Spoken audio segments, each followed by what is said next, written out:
রোহিঙ্গা ক্যাম্পের হাফেজ মোহাম্মদ আরাফাত দীর্ঘ 2 মাস পার হলেও এখনো খোঁজ মেলেনি তার। নিখোঁজ আরাফাতকে ফিরে পেতে পরিবারের রাজাহারি টেকনাফ সীমান্ত উপজেলার হিংলা ইউনিয়নের মচুনি রেজিস্টার ক্যাম্পের এইচ ব্লকের বাসিন্দা হামুদা বেগমের ছেলে হাফেজ মোহাম্মদ আরাফাত নিখোঁজ রয়েছে দীর্ঘ 2 মাস ধরে। 2 মাস পার হলেও এখনো খোঁজ মেলেনি তার। মোহাম্মদ আরাফাত শুক্রবারে মহাবারি বললা বলে গোসল গাছল করছে এই তো আর বাচ্চা ভাই অনেক বিকে তুই না ভাই আত্মীয় স্বজন অনেকে নাই দেখে না কিছু অনেকে নাই আরে অনেক কথা কটা করে হলাম তোর ঘরকে মিশি ঘরকে গাড়ি লাগালাই মাঙ্গ বাচ্চা তোর তুই নিয়ে দিও মাঙ্গ তোর চুরি মারি মুন্ডা গাতি করি বাচ্চা মারি গলাই তোর খুশি এখন আর বাবা মনে করতো না কিছু করতো না যাই শুধু মতো আল্লাহর বাস্তে করি আরে বাবা আরে শুধু মরি গিয়ে মরি যাই আরে চাই আরে তো চাই আর দিন মাসে দিয়ে আর বুকম্মাটা আরে তো দিতে চাইলে দুনিয়া মাঝে যে তুমি মজা শোনাচ্ছি তোমার আছে আর অনুরোধ তার আছে বাদারি আসুর করে মাগি দে ও আল্লাহ দিয়ে আর বাদিন মারে ফেরক দিবে লাতে আমার শুনে তোমার যাই কিছু মনে দিয়ে নাই মতর বানার বাদিন ভাই ফেরক দেন না দিবা স্বাগত দিবা তো কেন মোহাম্মদ হাসান নিকুচে এখন 4 বছর বর্তমান চলে আর নিকুচে এখন 2 মাস চলে এখন উকিলের কাছে চাইলে এখন আর এখন লয়ারের কাছে চাইলে আর কোনো কাগজপত্র নরাজি গিয়ে আই যার আর কাগজ দিয়ে গিয়ে আই উকিলের দল উকিলে কোনো আরে সহযোগিতা না এখনো আমার আম্মু বলতে পারে নাই। তো তার ইয়াতে এখন যেহেতু আমার ভাই একজন মোহাম্মদ আরাফাত 15 ফারার হাফেজ ও যখন শুক্রবার ছিল ওই দিন বাসা থেকে দুপুরের পর বের হয়েছে, এখন থেকে আর ফিরে হয়নি, প্রায় 2 মাস হয়েছে।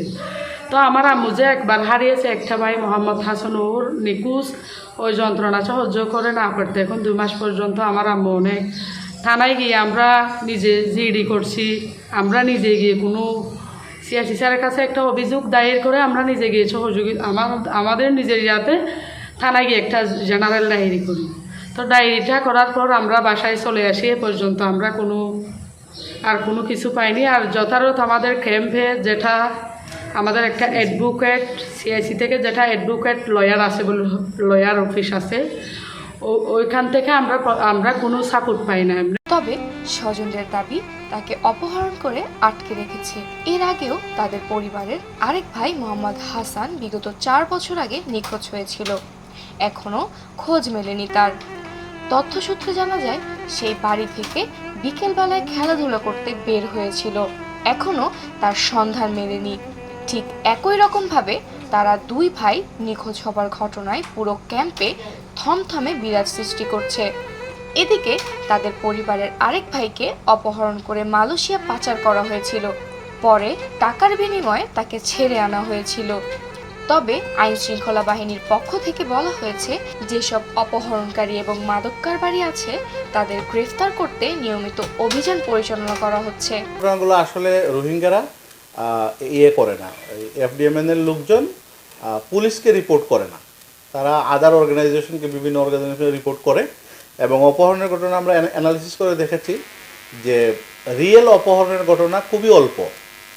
বেশিরভাগ অপহরণের ঘটনা হলো আপনার হয়তো বাইরে ক্যাম্প থেকে বাইরে একজন রোহিঙ্গা গিয়ে জুয়া খেলছে, জুয়া খেলার টাকার জন্য তাকে আটকায়া তার কাছ থেকে মুক্তিপণ চাওয়া হয়েছে, টাকাগুলো চাওয়া হয়েছে। কোনো ক্ষেত্রে পাওনাদার তার পাওনা টাকা চাইছে, যেটাকে রোহিঙ্গারা অপহরণ বলে চালাইয়া দিচ্ছে। আর মোট কথা হলো অপহরণ হওয়ার জন্য এই লোকটাকে ক্যাম্পের এলাকা থেকে এসে নিতে হবে। কিন্তু বেশিরভাগ অপহরণের ঘটনার ক্ষেত্রে দেখা যায় যে অপহৃত ব্যক্তি স্বেচ্ছায় ক্যাম্পের বাইরে কাঁটাতারের বেড়া পার হয়ে বাইরে গিয়েছিল, হয় জুয়া খেলার জন্য কিংবা কাজ করার জন্য কিংবা ব্যবসা করার জন্য তাকে বাইরে আটকানো হয়েছে। আর এই অপহরণের সাথে রোহিঙ্গাদের পাশাপাশি আমাদের হোস্ট কমিউনিটিরও কিছু সদস্য জড়িত আছে মর্মে জানা গেছে। আরসা এবং আরসো যাদের বিরুদ্ধে ওয়ারেন্ট আছে আমরা তাদেরকে ধরার চেষ্টা করি। আরাফাতের নিখোঁজ হবার ঘটনায় টেকনাফ থানায় একটি সাধারণ ডায়েরি করা হয়েছে, পাশাপাশি ক্যাম্পে দায়িত্বরত ক্যাম্প ইনচার্জ বরাবর অভিযোগ দায়ের করেছে। তবুও তাদের পরিবারের 2 ভাইকে এখনো ফিরে পাওয়া যায়নি। তাদেরকে ফিরে পাওয়ার জন্য সংশ্লিষ্ট প্রশাসনের সহযোগিতা কামনা করছেন ভুক্তভোগী পরিবার। শিফা রওজা, এশিয়ান টেলিভিশন।